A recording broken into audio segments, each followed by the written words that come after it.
ক্লাসটাকে শুরু করবো। আমরা সমাজের পিডিএফটা দেখো তোমাদের দিয়ে দিয়েছি।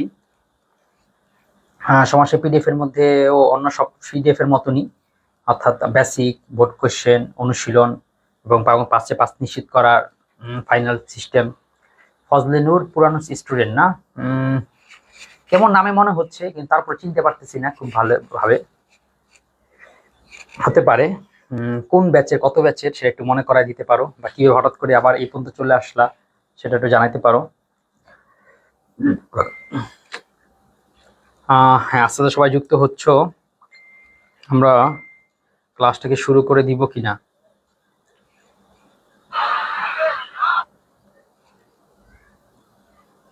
একটা মিনিমাম স্টুডেন্ট হও, যেটাতে ক্লাস শুরু দম্পতি আর ব্যাসবাক্য কি হবে? জায়া প্লাস পতি। জায়া ও পতি, জায়া ও পতি। আচ্ছা, দম্পতির ব্যাসবাক্যটা সহ তোমাকে দেখাই দিচ্ছি। এই যে দ্বন্দ্ব সমাস, এই যে দেখো দ্বন্দ্ব সমাস, ঠিক আছে? দ্বন্দ্ব সমাসের মধ্যে জায়া ও পতি, এটা খুব ইম্পর্টেন্ট একটা শব্দ এবং গুরুত্বপূর্ণ বটে। এই যে, ঠিক আছে, তো বটে তো বটেই। এখন তুমি কিভাবে দিলে ভালো হবে? তুমি যদি হঠাৎ করে দাও জায়া ও পতি, তো নাম্বার তোমাকে দিয়ে দিবে, নাম্বার কম বেশি হবে না। কিন্তু স্মার্ট স্টুডেন্টদের মতন তুমি কি করতে পারো, সেটার জন্য এই কাজটা করতে পারো। তুমি দম শব্দটাও লিখলা, পতি শব্দটাও লিখলা। এখন দমেরকে ব্রেকেট দিয়ে তুমি জায়া শব্দটা দিয়ে দিলা। এতে কি হবে, তোমার সবগুলো লক্ষ্য হইলো। তুমি যে দম মানে জায়া এটাও জানো, এবং হচ্ছে জায়া ও পতি মিলে যে দম্পতি হয় এটাও তুমি জানো।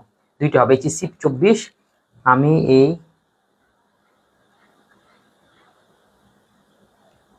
ও আচ্ছা আচ্ছা, তাহলে হয়তো ওই জন্য চিনলাম না। আচ্ছা ঠিক আছে। তারপরে দম ও পতি, জায়া ও পতি। হ্যাঁ, তাহলে কি উত্তর পেয়েছো? আরো কোনো যদি, আচ্ছা শফিকুল, ওয়ালাইকুম আসসালাম।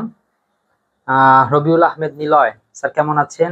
না, বেশি ভালো নাই। তোমরা এই যে এই ক্লাস নিচ্ছি, তোমরা যে ঘুরে ফিরে যে কয়জন সেই কয়জনই, বাকি আর কারো এরকম দেখা বা সাক্ষাৎ নেই। তো এই যে মুডটা এরকম হয় না, ঠিক আছে, মুড নষ্ট হয়ে যায়। আচ্ছা, আমরা সামনের সপ্তাহ থেকে অন্য প্ল্যানে আনবো, অর্থাৎ সেখানে লাইভ ক্লাসগুলো হয়তো কমিয়ে দিব, সপ্তাহে 2 দিন লাইভ থাকবে, শনি আর রবি। বাকি ক্লাস দিনগুলোতে রেকর্ড ক্লাস দিয়ে দিব, ঠিক আছে? রেকর্ড ক্লাসই তোমাদেরকে বেশি বেশি দিব, কারণ তোমাদের লাইভটা করাতে গিয়ে এমনি সারাদিন অফলাইন অনলাইন আর অন্য জায়গায় সবকিছু মিলে সময় পাই না। তার মধ্যে যতটুকু সময় পাই সেই সময়টা তোমাদের লাইভের জন্য দিই। রেকর্ড ক্লাসে সময় বের করা খুব কষ্ট হয়ে যায়, তার মধ্যে সেই সময়টুকু তোমরা কাজে লাগাও না। তারপর আচ্ছা, রবিউল আহমেদ, ঠিক আছে, আমি কি ক্লাস শুরু করবো কিনা একটু দ্রুত জানাও।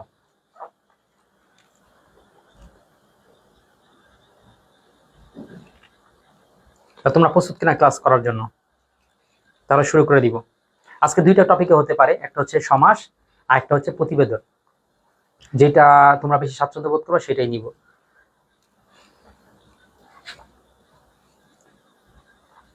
বা সমাস নেওয়ার মতন স্টুডেন্ট আমি তেমন দেখছি না। আচ্ছা, প্রতিবেদনটা আলোচনা করি, ওই কালকের মতনই আলোচনা করবো। আলোচনা করতে করতে যদি আমাদের সাথে আরো অনেক কিছু যুক্ত হয়ে যাও, তাহলে আমরা সমাস শুরু করব, না হলে প্রতিবেদন শেষ করেই ক্লাসও শেষ করে দিব।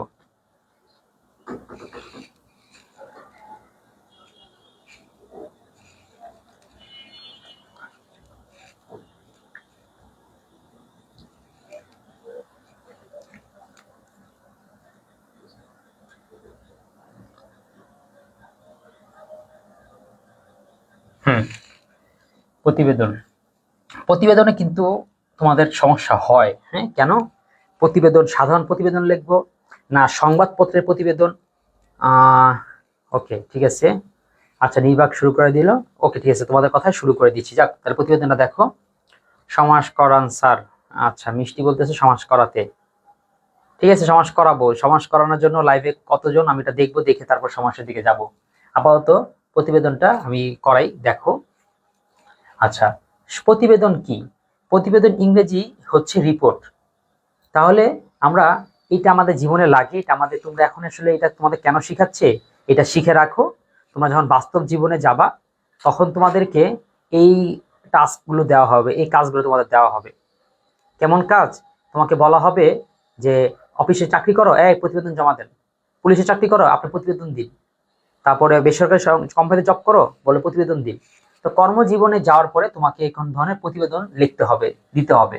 তো এই জন্য তোমাদের এই ইন্টার লেভেলে দেখো, তোমাদের এই কলেজ লেভেলে যেইগুলো ব্যাকরণের মধ্যে যেইগুলো টপিক দেওয়া হয় সবগুলো কিন্তু প্র্যাকটিক্যাল জীবনেই লাগবে, এই জন্যই কিন্তু এখানে এই বিষয়ে এত গুরুত্ব আরোপ করে দেওয়া হয়েছে। তো প্রতিবেদন হচ্ছে তাই একটা জিনিস, একটা রিপোর্ট জমা দেওয়া। এখন বিষয় হচ্ছে প্রতিবেদন লেখার নিয়মটা কি? আসলে বাস্তব কোনো নিয়ম নাই, তুমি যে এমনি মন চায় সেভাবে দিয়ে তুমি একটা রিপোর্ট পেশ করলা, তাই প্রতিবেদন। এখন বিষয় হচ্ছে একেবারে নিয়ম নাই বললে তো যে যেমনটা লিখবে একটা ফরমেশন তো থাকবে না। এই ফরমেশনের জন্য তোমাদেরকে একটা সিস্টেম শিখিয়ে দেওয়া হয়, কিন্তু এই সিস্টেমটাই যে একেবারে সার্বজনীন সিস্টেম, তুমি যে এর বাইরে লিখতে পারবা না এমন কিন্তু আসলে কিছু না, ঠিক আছে? কিন্তু এখন আমরা তোমাদের শিখাবো, তোমরা তো কলেজ লেভেলে প্রতিবেদনটা কিভাবে লিখবা, নাম্বারটা কিভাবে তুলবা, স্যাররা কোন কোন পয়েন্ট দেখে দেখে নাম্বার দেয়, এইগুলো তোমাদের আলোচনা করব। তার মানে আবারও বলতেছি, বাস্তব জীবনের প্রতিবেদনের সাথে এটা নিয়ে ভয় পাবা না, কিংবা বাস্তব ক্ষেত্রে যখন তোমার প্রতিবেদন লিখতে বলবে তখন তোমাকে এই চিন্তা করবো না কি জানি প্রতিবেদনে কেমনে লেখে, 6 7 9 10 ইন্টারে এখন কিভাবে লিখবো, এগুলো নিয়ে মানে মানে ঘাটাঘাটি না। তোমার মূল বিষয় হচ্ছে এই প্রতিবেদনের তথ্যবদ্ধ করে তোমার যে রিপোর্ট, তোমার যে তথ্য, তোমার যে কথা, তুমি যে ভাষা যারা বলতে চাচ্ছ সেটা পেশ করে দিবা। তো প্রতিবেদনের বৈশিষ্ট্য কি? এটা পরিকল্পনা থাকতে হবে, কি কি করব, একটা কাঠামো থাকতে হবে, একটা তথ্য সঠিক সঠিক সব তথ্য ভুল দেওয়া যাবে না, নিরপেক্ষ থাকতে হবে, কারো পক্ষপাতিত্ব করা যাবে না। যদিও পক্ষপাতিত্ব করা যাবে না বললে হয় না, মানুষ পক্ষ নিয়ে নেয়, নিজের পক্ষ নিয়ে দেওয়া অন্য পক্ষ নিয়ে নেয়। এরপর অনুচ্ছেদ আকারে লিখতে হবে, সূত্র নির্দেশ করবে, এটা কার আদেশে লিখছো, কোন সূত্র লেখা হয়েছে, সঙ্গতি রক্ষা করতে হবে। সঙ্গতি মানে ধুমধাম, হঠাৎ করে রাস্তা, হঠাৎ করে বিদ্যুৎ, হঠাৎ করে মশা, এরকম এলোমেলো কথা না, একটা সঙ্গতি থাকবে যে কোন প্রেক্ষাপট থেকে কোন প্রেক্ষা, এক প্যারার সাথে আরেক প্যারার কি কি সম্পর্ক। এরপর হচ্ছে সম্পূর্ণতা, শেষ করবে স্পষ্ট সংক্ষিপ্ত সুন্দর উপস্থাপন করা, সুপারিশ। এই বাকি যেগুলো বলছি এগুলো বললেও লাভ নেই, তোমরা এক পাশে পড়ো এক পাশে তো ভুলবা, কিন্তু যেটা হচ্ছে নাম্বারে সহায়তা করে সেটা নাম হচ্ছে সুপারিশ। তোমরা যে প্রতিবেদনটা লেখো না কেন তার মধ্যে কিছু সুপারিশ দিয়ে দিবা। অর্থাৎ তোমাকে মনে করো তোমার এলাকার গরু চুরির উপরে কি করো, রিপোর্ট লেখো, তা লেখছো গরু চুরির উপর রিপোর্ট, ভালো। লেখার পরে এখন আবার তুমি কি করে দাও, উল্লেখ করে দাও, সুপারিশটা তুমি জানিয়ে দাও যে কি কি হলে পরে গরু চুরি হবে না। তোমাকে চাইছে হলো তোমার রাস্তা মেরামতের উদ্দেশ্যে রিপোর্ট লেখো, তুমি এখন বলো যে কি কি করলে পরে রাস্তাটা দ্রুত ঠিক মেরামত করা যেতে পারে। তোমাকে বলা হয়েছে ডেঙ্গু থেকে রক্ষা পাওয়ার জন্য বা ডেঙ্গু প্রতিরোধের ভূমিকা নিয়ে তোমার ওই যে জেলা প্রশাসনের কাছে একটা চিঠি লেখো, প্রতিবেদন দাও। তো তুমি সবকিছু বলার পরে কিছু পরামর্শ দিয়ে দিবা। এইটা হচ্ছে পরামর্শ, এটা অনেকে করে না, আর বলে নাম্বার কেন পাই না। এই পরামর্শ দিলে টিচাররা নাম্বার দেওয়ার ক্ষেত্রে একটা আগ্রহ বোধ করে। এরপর আসি প্রতিবেদনের শ্রেণী বিভাগ। দেখো প্রতিবেদনের শ্রেণীর শেষ নাই, সংবাদ, তদন্ত, সাধারণ প্রাতিষ্ঠানিক, খেলাধুলার, রাজনৈতিক, সামাজিক, সাক্ষাৎকার, সম্পাদকীয়, অনুসন্ধানী, প্রতিবেদন অনেক টাইপের, অনেক রকমই আছে। এখন তোমাদের লাগবে কি? তো কত রকমের আছে, যত রকম আছে তত রকম ভাবে লিখতে হয়। তোমাদের লাগবে এই তিনটা, এই তোমাদের মানে কলেজের জন্য তিনটা, এটা সাধারণ প্রতিবেদন, একটা দাপ্তরিক প্রতিবেদন, আর একটা হচ্ছে সংবাদপত্র প্রতিবেদনের প্রতিবেদন। সবচেয়ে ইম্পর্টেন্ট হচ্ছে এখানে দুইটা কোশ্চেন ইম্পর্টেন্ট। এক হচ্ছে আমি কিভাবে বুঝবো যে স্যার কোন প্রতিবেদনটা চেয়েছে প্রশ্নের মধ্যে, দ্বিতীয়টা হচ্ছে লিখবো কিভাবে।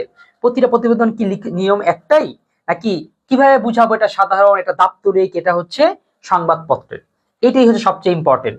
ঠিক আছে, কারণ নাম্বারটা এই জিনিসটাকে কেন্দ্র করে তারপরে দেওয়া হবে। প্রতিটা প্রতিবেদন কি নিয়ম একটাই, ঠিক আছে? তাহলে প্রতিবেদনের বিষয়ে তোমার কিছু সমস্যা আসলে তুমি এটা খাতার মধ্যে লেখো, লিখে হয়তো আমাকে কমেন্ট করে জানাও, কিংবা আমাদের এই হোয়াটসঅ্যাপ যে গ্রুপটা আছে সেই গ্রুপের মধ্যে ছবি দিলে পাঠাও যে আসলে তোমার প্রতিবেদনের মধ্যে এই পর্যন্ত তুমি কত নাম্বার পেয়েছো, কত নাম্বার পেতে চাও, কি কি সাফার করেছো এই পর্যন্ত। যারা সাথে তারা তো এটা মানে এই ফিল করোই নেই, 26-এর যারা আছে তাদের মধ্যে কিন্তু এটা আছে, তারা জানো যে তুমি কিন্তু মাঝে মাঝে এই সমস্যার মধ্যে পড়েছিলা যে কিভাবে করে দিতে হবে, কিভাবে করে উপস্থাপন করতে হবে।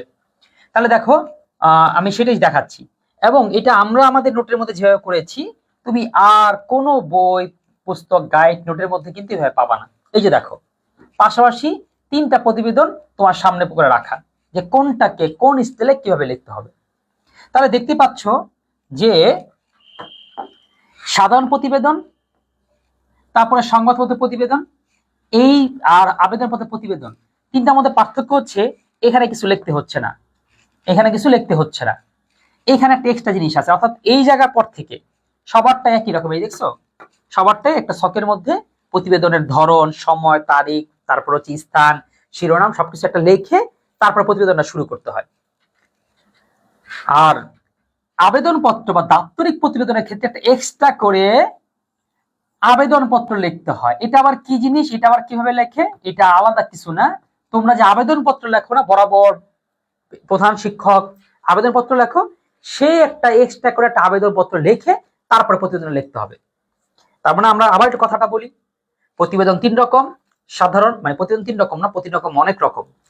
তোমাদের মানে এই কলেজ লেভেলে তোমাদের প্রশ্নের ধরন অনুযায়ী, তোমাদের নাম্বার দেওয়ার ধরন অনুযায়ী প্রতিবেদনটাকে আমরা 3 ভাগে দেখতে পাই। এই 3 ভাগের বাইরে প্রতিবেদন তোমাদের আসে না। আসে না মানে একেবারে আসে না, কখনোই আসবে না, আর আসবেও না। অর্থাৎ এই 3টা দিয়ে তুমি চিন্তা করো। তারপরে এখন এই 3টা, এখন এই 3টার মধ্যে লেখার ধরনটা কি, কিভাবে করে এই পার্থক্যটা আমরা করব। তো পার্থক্যের ধরন হচ্ছে যে কি বললাম, দাপ্তরিক প্রতিবেদন যেটা কোনো একটা প্রতিষ্ঠানে আমাকে জমা দিতে হবে, সেই প্রতিষ্ঠানে জমা দেওয়ার ক্ষেত্রে আমাদের এই প্রতিবেদনের ধরনটা দেখবে থাকবে হচ্ছে এই কি বলা যায়, এর মধ্যে যে দপ্তর আমি দিব, যে প্রতিষ্ঠান আমি দিব, সেই প্রতিষ্ঠানকে আমার একটা অ্যাপ্লিকেশন দিতে হবে, বলতে হবে যে আমার প্রতিবেদনটা আপনারা পড়ুন, আপনারা দেখুন, কিংবা আপনারা যে প্রতিবেদন দিতে বলেছিলেন আমি সেই প্রতিবেদনটা এখানে উপস্থাপন করছি। এই জিনিসটা আসলে করতে হয়। তো এটাই কি বলছে যে সাধারণ, দাপ্তরি এবং সংবাদ প্রতিবেদনের প্রতিবেদন, সংবাদ প্রতিবেদকের প্রতিবেদন। আচ্ছা, তারপরের কথা, তাহলে আবেদনপত্রটা লিখব। এরপরে কি কি লিখতে হয়, এরপরে হচ্ছে প্রথমে একটা এরকম ঘর করতে হয়। আমি মানে এই প্রতিবেদনের এই অংশটা এত গুরুত্বপূর্ণ, কিংবা এই যে শখটা দেখে, বিশেষ করে আমি দেখেছি কোনো টিচার যদি আমার বইটার কথা যাই, তার কাছে যাই, গেলেই সে প্রথমে প্রতিবেদনের পৃষ্ঠাটা খোলে। এছাড়া আপনি দেখি তো নিয়মিতের মধ্যে প্রতিবেদনটা কিভাবে দিয়েছে, কারণ স্বয়ং শিক্ষক যারা আছে, কলেজের শিক্ষক বলো, স্কুলের শিক্ষক বলো, তারাও এই প্রতিবেদন নিয়ে খুব সাফার করে। অথচ মানে ব্যাপারটা এরকম, স্বয়ং শিক্ষকরা বন্ধু জানে না প্রতিবেদনটা আসলে কিভাবে উপস্থাপন করতে হবে। তো তারাও দেখা গেছে যে এইগুলা থেকে সাহায্য নেয়। তো এটা দেখার পরে তারাও খুশি হয়ে, ও আচ্ছা ঠিক আছে, প্রতিবেদনটা কি বুঝতে পারলাম। দেখো প্রথমে একটা এরকম কি দিতে হবে, বক্স আকারে ঘর দিতে হবে। বক্স আকারে ঘরটি দিতেই হবে, ওই যে আবার বললাম যে এটা আবশ্যক কিছু না, কিন্তু এইভাবে দিলে পরে তোমাকে একটা মানে টিচার বুঝবে প্রতিবেদন লিখছো, এবং এই যে ফরমেশনটা, তারপর হচ্ছে এরকম উপস্থাপন কৌশলটা, এই ক্ষেত্রে তোমাকে নাম্বার দেওয়ার ক্ষেত্রে সেটা আগ্রহ বোধ করবে যে না, ওকে নাম্বারটা দিই। তো তাহলে প্রথমটা ঘর করবা, ঘর করে তুমি এগুলো লিখবে, প্রতিবেদনের বিষয়, প্রতিবেদকের নাম, স্থান এলাকার নাম, সময় তারিখ, প্রতিবেদনের শিরোনাম। ওকে, লিখলা ঘর। তারপর তোমাকে শিরোনাম দিতে হবে। দেখছো তিনটারে কি শিরোনাম। এরপরে আর বেশি কিছু না, এরপরে হচ্ছে প্রতিবেদন লিখবা, তার সমস্যাগুলো বলবা, সমস্যাগুলো কেন হইলো, কারণগুলো বলবা, তোমার সুপারিশ কি, কর্তৃপক্ষের তুমি দৃষ্টি আকর্ষণ করবা, এবার তুমি যে প্রতিবেদক, এবার তার সাইন, এই যে হয়ে যাবে। শিরোনামও তাই। এরপরে হচ্ছে সংবাদপত্রের প্রতিবেদনটা একটু ভিন্ন, একটু এক্সট্রা। সেটা কেমন দেখছো, সেটা হচ্ছে এই যে একটা লাইন থাকে, নিজস্ব প্রতিবেদক, মুন্সিগঞ্জ, এই জায়গার নাম, সময়, এরকম একটা কিছু লিখে দিতে হয়। এই জিনিসটা তুমি আরো বুঝবা, তোমরা পত্রিকা হাতে নিবা, দেখো পত্রিকার মধ্যে এমন একটা শব্দ লেখা থাকে, নিজস্ব প্রতিবেদক, হেল্প ডেস্ক থেকে লেখা হয়েছে, বা কিংবা ফ্রিল্যান্সার প্রতিবেদক, এরপর হচ্ছে হচ্ছে আঞ্চলিক প্রতিবেদক, স্থানীয় প্রতিবেদক, এরকম নানা মানে প্রতিবেদক কে, প্রতিবেদনটা কে দিয়েছে তার ক্যাটাগরি অনুযায়ী একটা উল্লেখের মতন করে থাকে।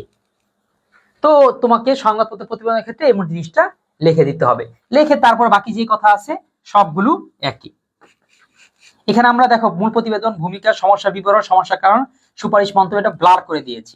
কেন, তোমার এইগুলা কিন্তু আবার লিখতে চাও না যে মূল প্রতিবেদন সমান সমান ডট ডট এগুলো লিখলাম, এই শব্দগুলো লেখা হবে না।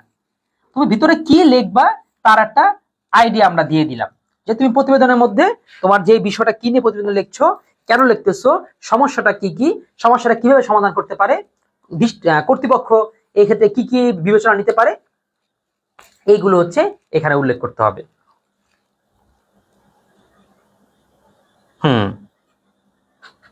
আচ্ছা, রবিউল ভালো বলছো স্যার, মানবিকের গ্রুপ সাবজেক্ট কবে থেকে শুরু হবে? আমরা এই গ্রুপ সাবজেক্ট মানে শুরু করব হচ্ছে এই 1 তারিখ থেকে। এই মাসের মধ্যেই তোমাদের রুটিন, তারপরে কে ক্লাস দিবে, কখন ক্লাস হবে, কোন সময় হবে, কি কি অফার, কত টাকা, এগুলো সবকিছু এই মাসের মধ্যে কাজগুলো করে ফেলবো। আর আমরা সামনের মাসে 1 তারিখ থেকে মানবিকের সাবজেক্টগুলো শুরু করে দিব। দ্বিতীয় বলি, মানবিকের সাবজেক্টগুলো আমাদের শুরু করার যে সিস্টেমটা হবে সেটা হচ্ছে এই মান্থলি বেসিসে পেমেন্ট, অর্থাৎ একবারে পুরো কোর্সের এরকম না, মাস বেশি, অর্থাৎ 1 মাস করবে, 1 মাসে যে টাকা লাগে দিবে, তারপরে হচ্ছে যদি 1 মাস করে পর ভালো না লাগে তাহলে আর পরের মাস করতে লাগবে না বা করবেও না। এইভাবে করে আমরা এটা শুরু করব। তো ভর্তি শুরু করে দিব, অনেক আগে কিছু কিছু কোর্সে ভর্তি হয়ে গেছে, তো আমরা ভর্তি শুরু করে দিব হচ্ছে আজকে কয় তারিখ, 15 তারিখ, আজকে তো 15 তারিখ, 16 তারিখ না, আচ্ছা আচ্ছা, হ্যাঁ, তাহলে 16 তারিখে এই যে ভর্তি শুরু হয়ে 16 তারিখে, তো আমরা যত সম্ভব কালকে যদি পাই না হোক 20 বা 21 তারিখ থেকে শুরু করে দিব। একটা তোমাদের পুরো প্ল্যানটা আকারে আমরা ভিডিও আকারে উপস্থাপন করব, দেখবে, এরপরে ভর্তি শুরু করে দিব, কিন্তু কোর্স ক্লাস শুরু হবে 1 তারিখ থেকে, ঠিক আছে? ওকে। আর ক্লাস হবে হচ্ছে 13টা সাবজেক্টের, তোমাদের মানবিকের সাবজেক্ট আছে 13টা, 13টা সাবজেক্টের 13টা সাবজেক্টেরই আমরা ক্লাস নিব। তবে এই একটু কম সাবজেক্ট, যেমন কারস্থ বিজ্ঞান, তারপরে আছে ধরো কি শিক্ষা, এগুলো সপ্তাহে ক্লাস একটা হবে। আর হচ্ছে 7টা সাবজেক্টের সপ্তাহে ক্লাস হবে 2টা করে, যেমন অর্থনীতির 2টা, ভূগোলের 2টা, সমাজকর্মের 2টা, যুক্তিবিদ্যার 2টা, এই সাবজেক্টগুলো 2টা 2টা করে হবে, বাকি সাবজেক্টগুলোর একটা একটা করে হবে। তো যাক, পুরো প্ল্যানটা আমি তৈরি করতেছি, সেটা হচ্ছে তোমার 21 তারিখের মধ্যে পেয়ে যাবা। ওকে, খুব মিস করে এইচএসসি 25 জাফর, ও জাফর, এইচএসসি 25-এর ক্লাস তো মনে করতে পারো, আমি কি সুন্দর ইয়ার ক্লাসগুলো নিচ্ছি, বাংলা ক্লাসগুলো অ্যাডমিশনের, ঠিক আছে? আচ্ছা, তাহলে তোমাদের কি বলা যায়, প্রতিবেদনটা আলোচনা করে দিলাম। প্রতিবেদনে আর কোনো কোশ্চেন আছে? কোশ্চেন থাকতে পারে, কারণ কি প্রতিবেদনের মধ্যে এই যে লেখবা কিভাবে সেটা তো এখানে উল্লেখ আছে, হেডলাইন দিবা, পরামর্শ দিবা, সবকিছু দিবা। আচ্ছা, আমার একটা প্রতিবেদন লিখতে হবে, ঠিক আছে? কাজী নজরুল যেরকম কাজী নজরুল যেরকম রাজবন্দি জবানবন্দি একটা প্রতিবেদন না হোক একটা লিখেছিল, সেটাই পরবর্তীতে সাহিত্য হয়ে গেছে। দেখি আমি একটা প্রতিবেদন লিখতে পারি কিনা, যে প্রতিবেদনটা আমার আসলে খুব লেখা খুব জরুরি আমার ব্যক্তি জীবনে, এখন সেই প্রতিবেদনটায় একটা বিশেষ সাহিত্যের মর্যাদা অর্জন করে কিনা দেখা যাক তোমাদের। ও, এটা এই পেজেই হয়। আচ্ছা জাফর সাদিক, তুমি হোয়াটসঅ্যাপে নক দিও, হোয়াটসঅ্যাপে তোমার ওই অ্যাডমিশন তোমাদের যে গ্রুপ আছে সেই গ্রুপে তোমাদের অ্যাড দিয়ে দিব, নোট পিডিএফ গুলো সেই গ্রুপের মধ্যেই আছে হোয়াটসঅ্যাপে, ঠিক আছে? 3-4টা প্রতি সপ্তাহে শনি রবি সোম 3 দিন করে ক্লাস হচ্ছে। ওই ক্লাসগুলো করলেই তোমার অ্যাডমিশনও কভার হয়ে যাবে। আমি আসলে অফলাইন স্টুডেন্টদের করাই, অফলাইনে পুরো লেকচার শেষ করতে পারি না, এই জন্য অনলাইনে আসলে করাই, তো ওই ক্লাসগুলো করবা। হ্যাঁ, তাহলে আমরা দেখলাম তোমরা কি, তাহলে এই সমাস তাহলে শুরু করি, কি বলো? সমাস আজকে, আর সমাসের আজকে বেসিকটা করাবো, হ্যাঁ, কালকে করাবো প্র্যাকটিস, ঠিক আছে? কি এই বিষয়ে একটু মতামত জানতে চাচ্ছি, নাকি সমাসের আজকে প্র্যাকটিস করবা? আজকে মনে প্র্যাকটিস করার মতো সময় হবে না, এই জন্য আজকে বেসিক করাই সমাসের। সমাসের মধ্যে তোমাদের কার কি সমস্যা বা কি কি অবস্থান আছো এটা একটু জানাতে পারো। এখন সমাস শুরু করব। সিমরান, আখি, সবাই আছো? ওয়ালাইকুম আসসালাম আখি। আচ্ছা, হোয়াটসঅ্যাপ গ্রুপে অ্যাড হতে চাচ্ছ, ঠিক আছে? হোয়াটসঅ্যাপ গ্রুপে অ্যাড হওয়ার জন্য এই নাম্বারে হোয়াটসঅ্যাপে একটা নক দাও, নাম্বারটা আমি আবার দিচ্ছি 0192913042।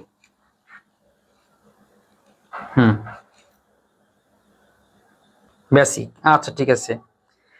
হাসনা হাসি, একবার বলতেছো হাসনা মানে হাসনা, হাসতে না, আবার বলতেছো হাসি, তার মানে তুমি কি হাসি না নাকি হাসি? ঠিক আছে, আমরা ধরে নিলাম তুমি হাসি। ওকে, আচ্ছা, তাহলে এই যে এখন একটা হোয়াটসঅ্যাপ গ্রুপের নিয়ম হচ্ছে, হোয়াটসঅ্যাপ গ্রুপের মধ্যে আগে যা গিয়েছে সেটা তো সবাই পেয়েছে, তুমি আজকে যদি গ্রুপ যুক্ত হও, আগের যে কিছু আছে সেগুলো কিন্তু আর দিব না, সেগুলো কিন্তু আর পাবা না। তো লাভ হবে এটাই, পরবর্তী যা কিছু দেওয়া হবে সেগুলো পেয়ে যাবা, কেন তাহলে আগে আর পরের মধ্যে পার্থক্য হয় না। তারপর হচ্ছে সমাস, সমাসের এই প্রশ্ন দেখি, তাহলে বেসিক বলতে বলছো, ঠিক আছে, বেসিক থেকে শুরু করি। প্রথমে আসি, আমরা এমন ধরে নিলাম তুমি সমাস একেবারে কিছুই জানো না, সেইভাবে করে ধরে নিলাম। তো ধরে নিয়ে প্রশ্ন যেভাবে আসে সেটার দিকে শুরু করি। প্রশ্ন আসে 2 রকমের, তোমরা আসলে সমাসের প্রশ্ন বলতে এটা কি সবচেয়ে বেশি জানো, সেটা কি, যে কোনো 5টা ব্যাস বাক্য লিখতে বলে, সমাসের নাম এবং ব্যাস বাক্য। তো এখানে প্রশ্ন কিন্তু আসলে 2টা, খেয়াল করছো? একটা হচ্ছে সমাস নির্ণয় করতে হবে, আর একটা কিন্তু ব্যাস বাক্য লিখতে হবে। এখন এই সমাস নির্ণয় ব্যাস বাক্যের মধ্যে ব্যাস বাক্য নির্ণয় করাটা হচ্ছে স্টুডেন্ট, এটা তোমার কাজ। আর সমাস নির্ণয় করা হচ্ছে শিক্ষক, এটা হচ্ছে আমার কাজ। আমি কি কি টেকনিকে, কি কি কৌশলে, কি দেখলে পরে তুমি বুঝবে এটা কোন সমাস, কি হলে, যেমন দেখো এখানে উপ শব্দটা আছে, এটা অব্যয়ভাব সমাস, এখানে মনে করো অন্তর শব্দটা আছে, এটা নিত্য সমাস, এখানে মাঝখানে হাইফেন আছে, এটা দ্বন্দ্ব সমাস, এখানে সামনে সংখ্যা আছে, এটা দ্বিগু সমাস, এখানে মনে করো দুইটা জিনিসের তুলনা বুঝিয়েছে, এটা হচ্ছে কর্মধারয় সমাস। এই যে আমি এরকম করে কিছু কৌশল শিখিয়ে দিবে, এটা শিক্ষকের কাজ। সে কত সুন্দর করে, কত টেকনিক করে, কত অল্প কৌশলে তোমাকে সমাস নির্ণয়ের কৌশল শিখাই দিবে, এটা টিচারের কাজ। আর তোমার কাজ কি, স্টুডেন্টের কাজ কি? স্টুডেন্টের কাজ হচ্ছে ব্যাস বাক্য সহ করা, যে ব্যাস বাক্যটা কি হবে, তার মানে ব্যাস বাক্যটা করলে পরে আমার পক্ষে সম্ভব হবে তোমার সমাসটা নির্ধারণ করে দেওয়া। এখন প্রশ্ন কিন্তু শুধুমাত্র ব্যাস বাক্য সমাস না, ইয়াতে বর্ণামূলক আরো কিছু প্রশ্ন আছে। সমাস কাকে বলে, সমাসের প্রয়োজনীয়তা কি, সন্ধি সমাসের মধ্যে পার্থক্য লেখো, তারপর সমাসের কিছু প্রকার ভেদগুলোর উল্লেখ করে আলোচনা করো, এমন কিছু প্রশ্ন থাকে। তবে এই কমূলকটা দেওয়াটা একেবারে উচিত নয়, তেমন কোনো কোশ্চেন হয় না। বিশেষ করে তোমার 26 ব্যাচ, তোমাদের এখান থেকে কোশ্চেন আসবেও না, একেবারে বাদ দিতে পারো, কারণ তোমাদের এখন টপিক হয়েছে 3টা, উপসর্গ, সমাস, তারপর হচ্ছে প্রকৃতি প্রত্যয়। সুতরাং এই ধরনের প্রশ্নের অস্তিত্ব এই যে বিলুপ্ত হইলো, আবার কবে আসে আল্লাহ ভালো জানে। ঠিক আছে, এটা বাদ দিতে পারো একদম। কিন্তু এখন আমাদের তো দিয়ে দিতে হবে, আমরা বইয়ের মধ্যে সবই দিয়ে দিয়েছি।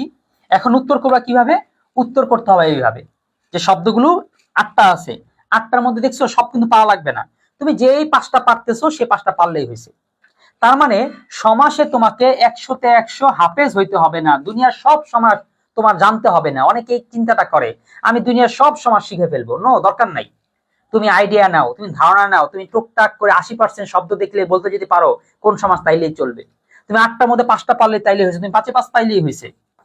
কারণ এই সমাস দিয়ে তুমি জীবনে যদি কি বলে পানিতে পড়ে যাও, তুমি ভাসতেও পারবা না। এই সমাস দিয়ে কি বলা যায়, আগুন লাগে তুমি নিভাইতেও পারবা না। সুতরাং তোমার ওই পরীক্ষার জন্য যতটুকু দরকার ততটুকুই পড়ো। আচ্ছা, এখন আমরা এখানে কিভাবে পড়াবো, স্টাইলটা কি? স্টাইলটা হচ্ছে 3টা। একটা হচ্ছে বেসিক ভিত্তি স্থাপন, বেসিকটা বুঝাবো, সমাসটা কি, সন্ধিটা কি, ব্যাস বাক্যটা কি, প্রত্যেকটা প্রকার ভেদ ধরে ধরে বেসিক করব। কিভাবে বুঝবা দ্বিগু, কোনটা হইলে দ্বন্দ্ব, এটা করব। তারপর হচ্ছে ভোট প্রশ্ন সমাধান করব। এখন এই ভোট প্রশ্ন বেসিকের করার পরেই যে করবো এমন না, এই প্রশ্ন ভোট প্রশ্নটা আমরা 2 লেয়ারে করব। একটা হচ্ছে আমাদের একেবারে শুধুমাত্র ভোট কোশ্চেন দেওয়া আছে, এটা হচ্ছে 4 বছরের, অর্থাৎ শুধুমাত্র লাস্ট বিগত 4 বছরের প্রশ্ন থেকে, যেহেতু প্রায় 80-90% কমন পড়ে, না 70-80% কমন পড়ে, এই জন্য বিগত 4 বছরের কোশ্চেন দেওয়া আছে। আর বেসিকের সাথে দেওয়া আছে বিগত 20 বছরের কোশ্চেন, অর্থাৎ এই বেসিকের ওই টপিক থেকে ওই টপিকের আন্ডারে বিগত 20 বছরে কোন কোশ্চেন এসেছিল সেইটা আলোচনা করে করে দেওয়া। তাহলে তুমি কোশ্চেনও দেখো, বেসিকও পড়ো, কোশ্চেন দেখো, বেসিক পড়ো, তাহলে তোমার বেসিকটা স্টক হবে। এমন না বেসিক টেসিক পড়া শেষ তারপরে সে প্রশ্ন নিয়ে আসলে পারতেছি না, বরং বেসিকের সাথে সাথে আমরা একটু করে কোশ্চেন দেখেছি। তো আজকে আমরা মূলত শুধু এই কাজটাই করব, বেসিকের সাথেও যে ভোট প্রশ্ন আছে সেটা একটু একটু করবো। আর একদম ফাইনালি আগামীকালকে, আগামীকাল তো ক্লাস হবে না, সামনের সপ্তাহে আমরা ভোট প্রশ্ন সমাধান করব, এবং এটা হচ্ছে যত সম্ভব শনিবার বা রবিবার দিন করব, কিংবা পরের দিন হয়তো এটা করব। আচ্ছা, তারপরে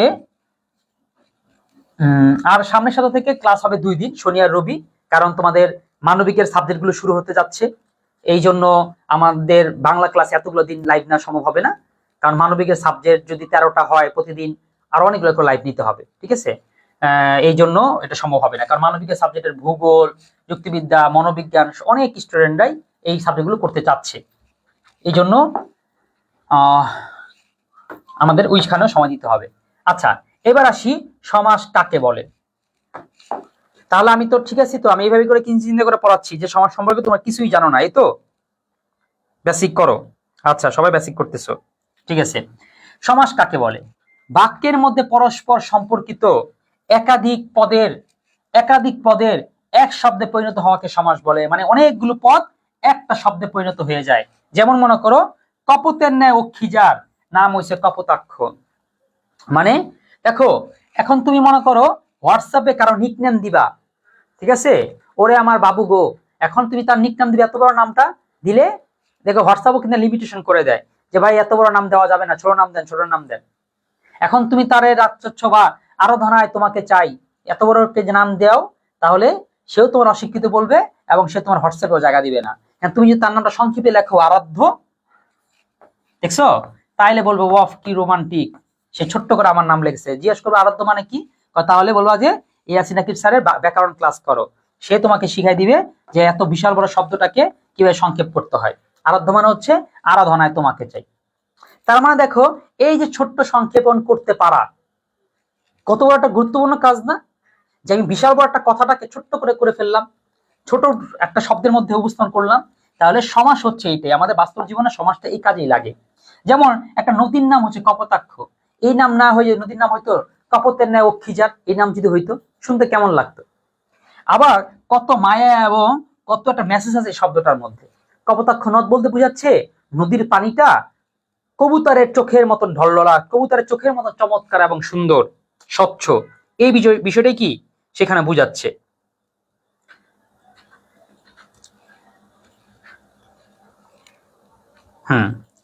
ঠিক আছে, ওকে, হ্যাঁ বেসিকে পড়াচ্ছি।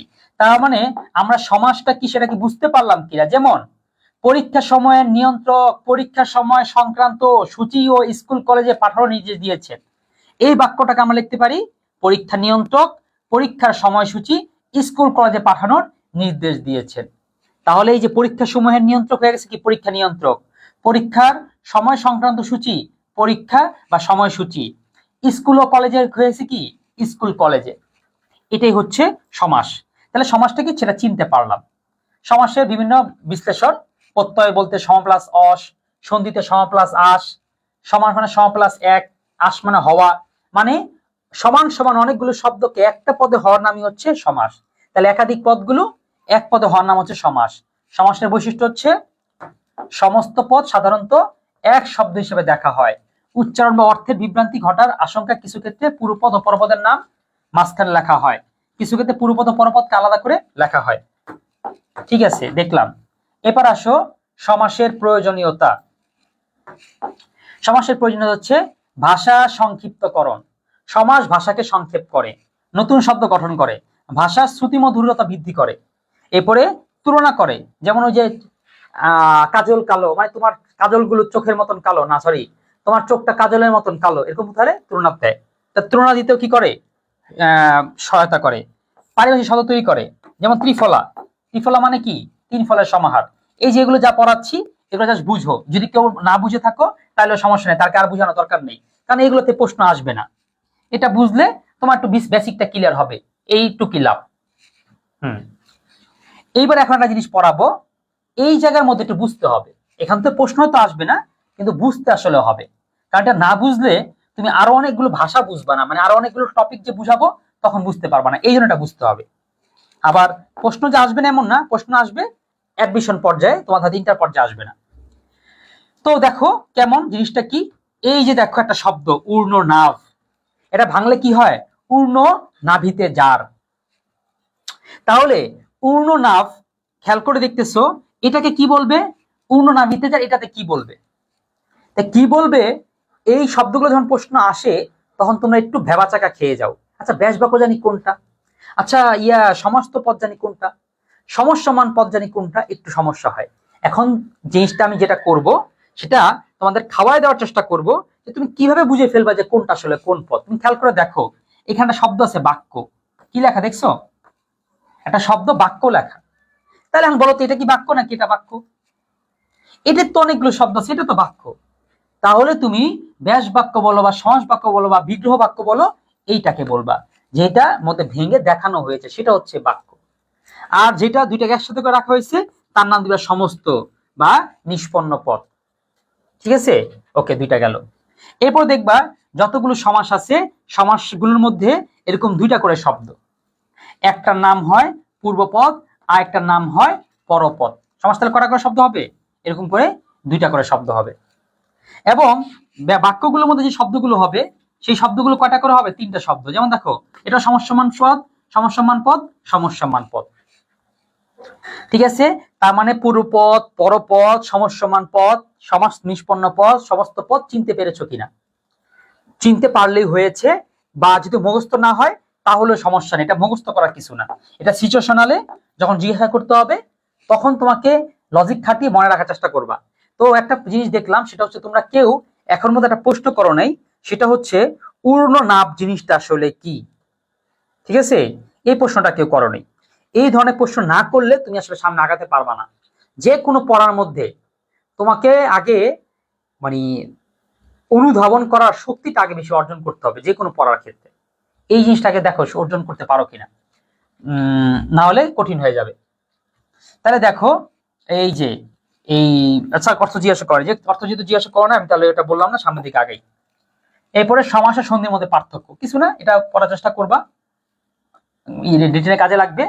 এখন সমাসে 5-5 পেতে কি করতে হবে এবং 5-5 পেতে কি করা যাবে না, এই দুটা নিয়ে আলোচনা করি।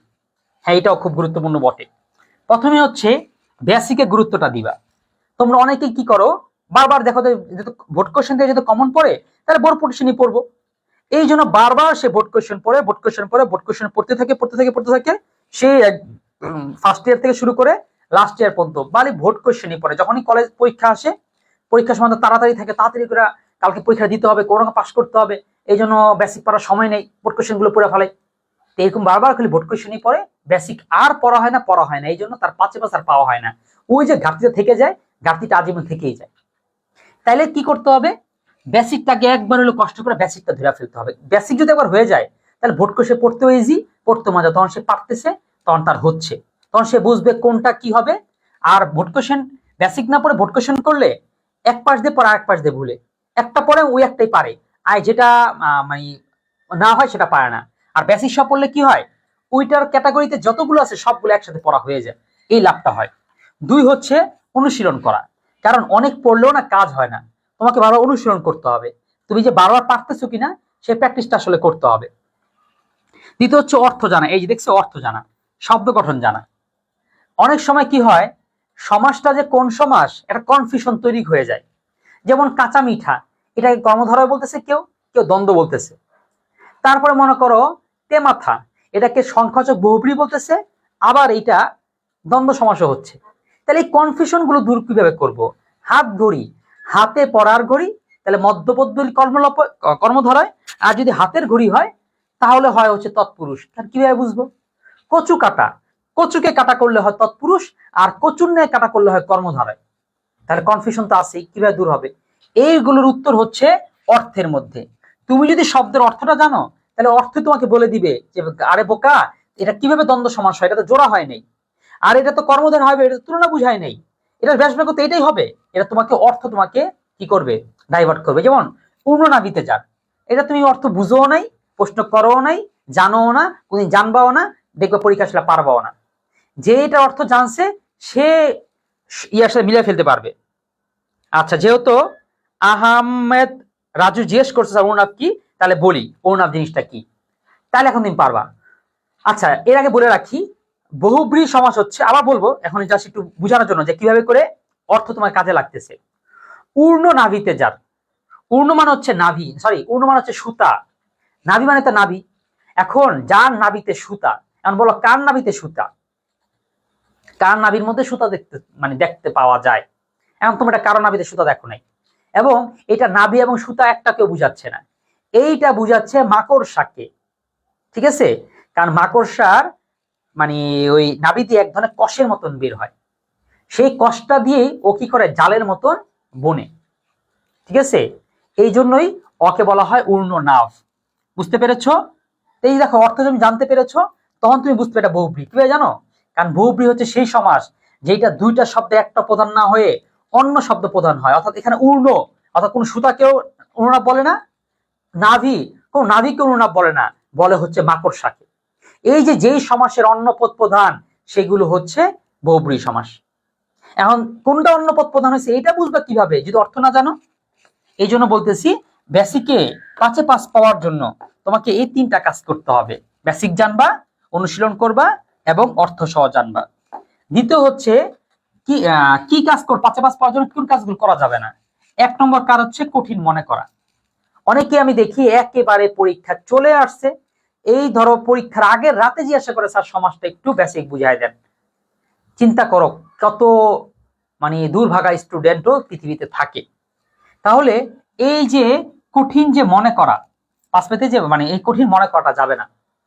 কেন? তুমি দেখো সমাজের মধ্যে কঠিন আছে, কিন্তু কিছু তো অনেক সহজ আছে, এত সহজ তুমি না পড়ার পর জানতেই পারলা না, একটু পরে দেখতা। তুমি তখন পড়লে তোমার কি হতো, 5-এর মধ্যে তুমি 5 না 3 পাইতা। তুমি একদম সহজগুলো পড়ার কারণে, একদম বেসিক জানার কারণে তুমি 3 পেয়েছো। হ্যাঁ, যে অনেক ভালো পড়েছে সে হয়তো 5-5 পাবে, তোমার 3ও কি কম? কিন্তু কঠিন মনে করে তুমি যখন বাদ দিয়ে দিলা, তুমি তো 1ও পাইলা না, তুমি তো জানতেও পারলা না এটার মধ্যে সহজ সহজ কি যে ছিল। এই জন্যই কঠিন মনে করা এবং বাদ দেওয়া যাবে না। দ্বিতীয় হচ্ছে সময় নষ্ট করা। দেখো, অভিধানে লক্ষ লক্ষ শব্দ আছে, তার মানে এক পাশ থেকে কি করা শুরু করা, সব তুমি মুখস্থ করা শুরু করবা না। করবা না। তোমাকে কি করতে হবে, পরীক্ষা যা আসে সেগুলো বারবার দেখলেই পরীক্ষা ও ব্যক্তি জীবন দুই জায়গায় কাজে লাগবে। তার মানে আমরা কিন্তু আমাদের নোটটা এই দিকে লক্ষ্য করে বানাইছি, আর পরীক্ষা যা লাগবে শুধু সেগুলো। এর বাইরে আমার পড়ে কি হবে, এর বাইরে আমি সমাজ কেন পড়তে যাব? সাধারণত অনেক বইয়ের মধ্যে কোনো মধ্যে থাকে না, আর যার মধ্যে থাকে সে সব দিয়ে দেয়, সে রিসার্চটা আসলে করে না, না স্টুডেন্টদের কোন কোন উদাহরণটা আসলে দরকার, কোনটা কোনটা পরীক্ষা আসছে বা সামনে আসতে পারে। দ্বিতীয় হচ্ছে দ্বিধাগ্রস্ত হওয়া। প্রচুর দ্বিধামূলক সমাস আছে, এগুলো কোনটা সঠিক ব্যাখ্যা জানতে হবে। কিছু আছে সবটাই সঠিক, মনে রাখতে হবে সহজ গুলো থেকে পূর্ণ কমন আসে, সুতরাং কঠিন গুলো নিয়ে পড়ে থাকার মানেই হয় না। অনেকেই কঠিন গুলো নিয়ে একেবারে জানতেই হবে, তুমি কঠিন জানার চেষ্টা করো, না জানতে পারলে নাই বাদ দাও, কারণ তুমি তো সহজের মধ্যে আসবে, তুমি সেটা দিয়ে তো কুল পেবা না। কঠিন গুলো জানার দরকারটা কি তোমার? তুমি তো বাংলা শিক্ষক হবা না, তুমি তো আর হচ্ছে এই জানে কারোর সাথে যুদ্ধ করবা না, তোমার তো কেউ এই বাংলার সমাধান করে তোমাকে তো পুরস্কার দিবে না। তাহলে তোমাকে এইটা নিয়ে এত গবেষণা কেন করতে হবে? তোমার জানতে হবে হচ্ছে পরীক্ষার জন্য 8টার মধ্যে 5টা আমি পারলেই যথেষ্ট, যেই কোনো উপায়ে 8টার মধ্যে 5টা পারতে কি করতে হবে আমি তাই করব। আচ্ছা, এরপরে আসি, এটা সমাজটা জীবনে কোথায় কাজে লাগে? ওই লেখালেখিতে কাজে লাগে, পরীক্ষা শিক্ষা ক্ষেত্রে কাজে লাগে, চাকরি বা অফিসিয়াল কাজে, প্রতিবেদন, এবার সৃজনশীল কাজে যেমন কবিতা, গল্প, বিজ্ঞাপন এইসব করতে বুঝবা যে সমাজটা তোমার অনেক কাজে লাগতেছে। সমাসের প্রকারভেদ। সমাসের যদি প্রকারভেদ বলি, সমাস মূলত 4 প্রকার। এখন তোমার বলো না স্যার আমার তো ছোটকাল থেকে পড়াশোনা 6 প্রকার। 6 প্রকারের বাইরে আরো কিছু অপ্রধান সমাস আছে, প্রাদি, নিত্য, অলুক, উপপদ, এগুলো আছে। সুপসুপা এটা লাগে না, আছে। তার মানে তুমি কি 4 প্রকার বলবা না, 6 প্রকার বলবা না, 9 প্রকার বলবা? তুমি তো কনফিউশন হয়ে গেছো। তাহলে এই জন্য আমরা সবগুলো দিয়ে দিয়েছি। দেখো, নতুন ব্যাকরণ, আধুনিক ব্যাকরণ যে 4 প্রকার, যেহেতু আধুনিক ব্যাকরণ 4 প্রকার বলছে, তাহলে তোমাকে 4 প্রকারই পড়তে হবে, 4 প্রকার বাইরে যাওয়া যাবে না। কিন্তু তোমাদের পরীক্ষায় আসে 6 প্রকার, আবার এক্সট্রা আছে 2টা প্রকার, তাহলে তোমাদের পরীক্ষায় আসে 8 প্রকার। তাহলে এখন তুমি বলো পরীক্ষায় তুমি কত প্রকার দিবা, বলো কোন প্রকার সঠিক। দেখি তোমাদের কমেন্টে দেখি, স্যার আপনার ক্লাস মিনিমাম 100+ ওয়াচিং ডিজার্ভ করে। হ্যাঁ সেটাই তো, কিন্তু কেন হচ্ছে না এটা বুঝছি, এটা কেন হচ্ছে তোমাদের ওদের দোষ না, এটা হচ্ছে ফেসবুকের অ্যালগরিদমের দোষ। ফেসবুক এই সিস্টেম করেছে, ফেসবুক বলতে চায় ভাই আমার বুস্টিং দিবা না, আমার টাকা পয়সা দিবা না, তাহলে আমিও তোমার কোনো রিচ দিব না। এটা হলো ফেসবুকের অ্যালগরিদম, এইভাবে করে সাজায় রাখছে তারা। তারপর তোমরা যারা আসো এটা আসলে প্রচুর ভালোবাসার দেখেই আসছো। ঠিক আছে, আধুনিকটা দিব, ঠিক আছে সবটাই বলতেছো, আধুনিকটা দিব।